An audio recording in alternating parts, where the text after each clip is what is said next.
There are 4 optional services which eBay Fulfillment by Orange Connex offers you on the portal for labeling, packing, photo taking and disposal. You can add on these services for inventory already stored in the warehouse or inventory that has just arrived but not been stowed away yet. 1. Click on VAS on the left-hand navigation. 2. Click Create a VAS.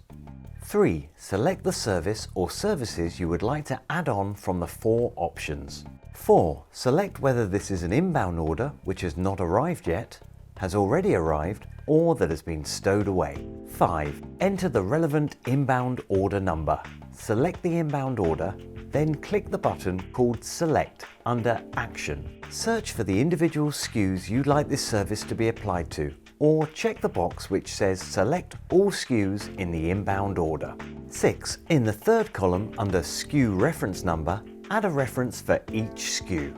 7. Click Submit. At any step in this process, you can choose to save your draft and return to complete the process later. For more detailed information, please refer to the Orange Connex Seller Manual.